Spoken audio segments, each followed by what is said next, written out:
Hi, this is the next video in the Losing Amelie series. I just want to continue on with the bits about the phone calls that I was making from the hospital. So yeah, I just told my mum and her, my sister's fiance were on their way now to the hospital. They're about an hour away, and I remember I left a message with my dad, as I said, and said to him to call me, and then I had to sort of think, right, well who else needs to know about this? This is going to sound really strange, but there was almost an element of embarrassment about it. Like, I have to tell people that my daughter's died, and it was like I don't know. Yeah, like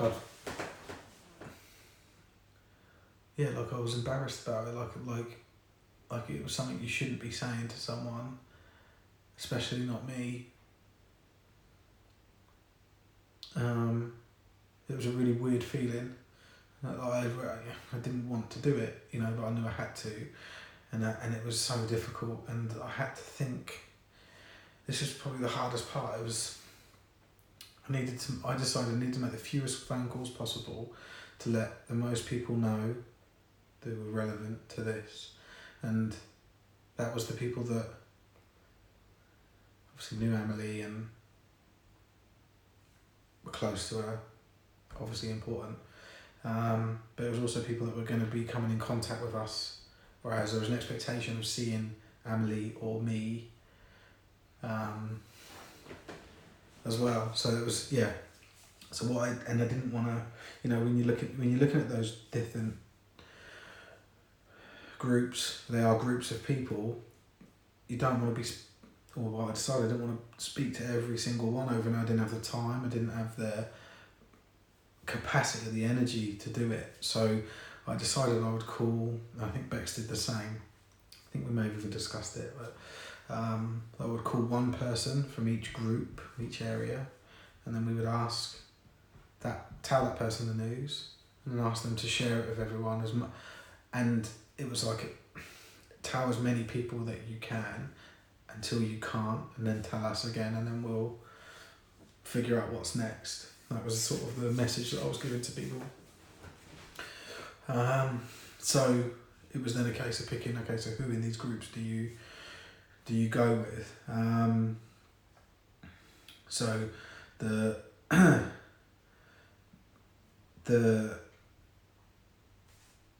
groups that I had to tell, I play American football, and one was my American football team, and the other was like my group of friends, like my close group of friends, that most of them live in Portsmouth.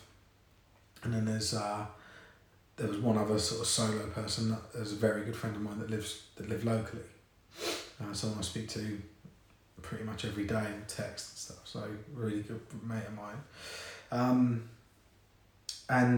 So with and then there was. So with my group of friends, I'd sort of picked one of my friends, but then there was another friend that had messaged me that morning, like in the middle of all of this. I think it may have even been when I was in the police car or shortly after we arrived at the hospital. One of my mates messaged me, so I ended up making the decision to call him. So I'll go into that. But so one of the first people I contacted was a guy called DC, who's part of my American football team. I've known him for a number of years. Coming up for 13, 14 years now. Someone that I sort of consider a mentor, certainly in American football, but also outside of that. I picked him. I called him, and he's told me since that he'd never forget that phone call. And he's probably someone that I'll try and sort of sit down and talk to, because he's great. He's a great guy. But yeah, I remember saying to him, look, can you, Amelie's passed away, can you tell everyone?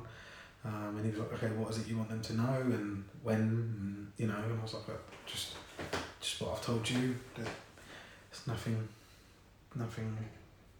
nothing else to say, just sort of like that she's passed away and we don't know why. I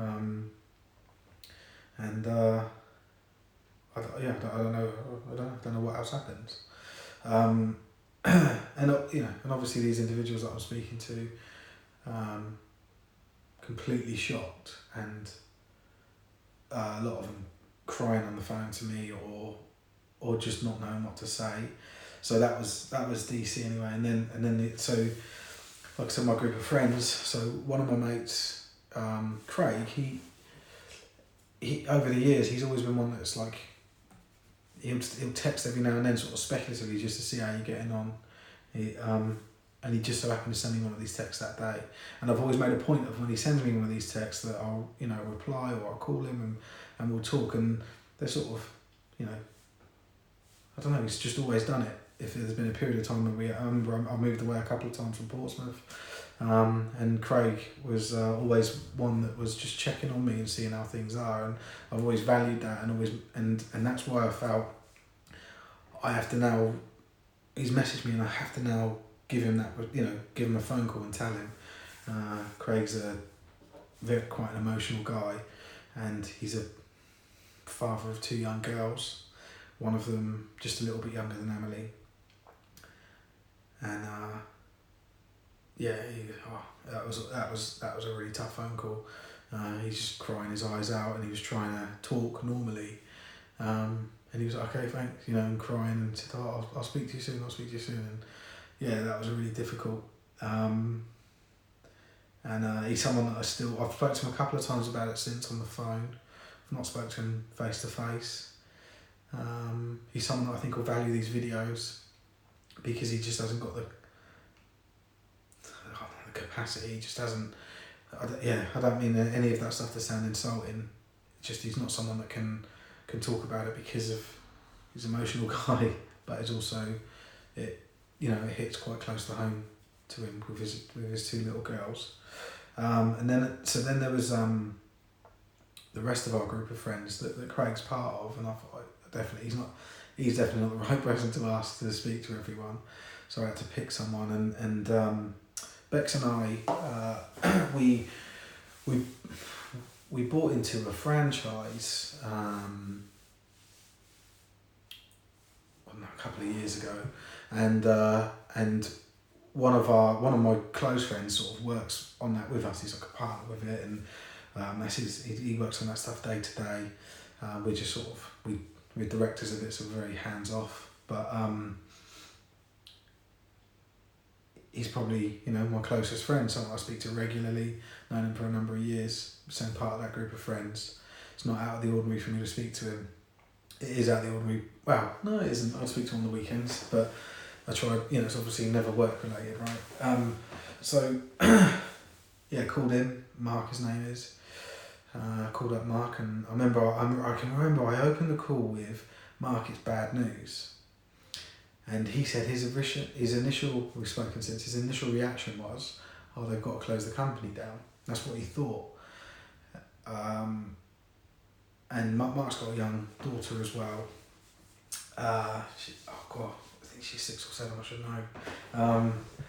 know. 7. 7 I'd go for. So explained to him that Amelie had passed away, and again, just like everyone has this a similar reaction, just completely gobsmacked. And I said to him, look, I've got to ask you something. I've got to ask you to be like, can you? I said I can't tell anyone else. I spoke to Craig. I spoke to my mum and everything, and I need your help to tell as many people as you can. Are you okay with that? And leave it with me. Again, like I said, if you had 2 or 3 of these conversations and it's too much, then stop and tell me what you've done. We'll figure it out. And I'll obviously cry my eyes out trying to get something organised. It's just unbelievable. Really, really difficult conversations. Bex she'd asked her mum to tell one of her close friends to then tell her other friends, and then we were part of an NCT group with Amelie. So NCT is like I think they call it antenatal as well. So it's like a group of parents or first time parents that get together during. All the due dates are roughly the same, and everyone gets together during that, and you learn about pregnancy and all that sort of stuff, and women learn about breastfeeding, and guys learn about how to support them, and we lucked out with ours. I joined it thinking it was going to be awful, and it was absolutely brilliant because of the people we've met. And there was, I think, 6 or 7 couples, and we're all very close, even now. They're just brilliant people. So they were, all of the women were off on maternity leave together with the children. So they all used to do stuff, drink coffees and go to soft play and all that sort of stuff. So they were very close, and they all, saw Amelie grow up since, I say grow up, she's 19 months old, but saw her from a baby to a toddler, and they needed to know. It was really important for them to know. So Bex had to select one of them, and she did. The individual that she selected actually worked at the hospital that we worked at, that we were at. And Bex picked her on that basis. It's like, you're involved in the medical profession, and it might better equip you. And it sounds like a ridiculous thought process, but that when you're clutching at straws, that logic carries, and that's all you can go on. So that's what she did. But Bex's mum made those phone calls, and then I'll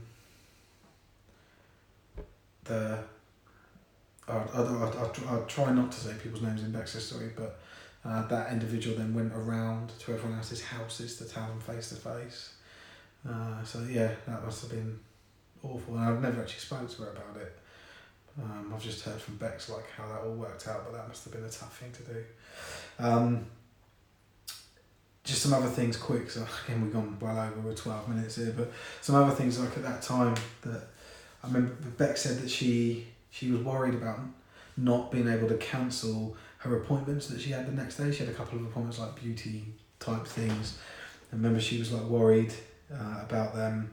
I remember I was thinking, because I just started a new job on the 1st of June, and this was the 10th, and I remember thinking, I've got to tell them, and I'll be off until at least Wednesday.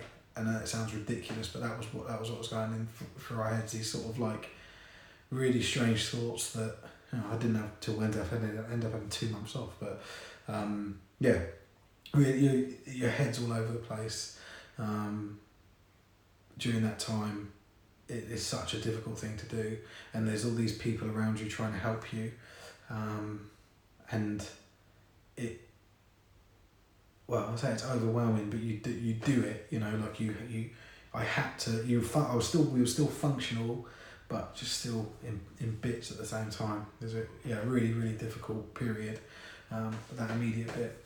Right, so I'm gonna end that one there, and then the next one I'll talk about is probably the single hardest part for me in all of this, which I'll get into next. So thanks very much.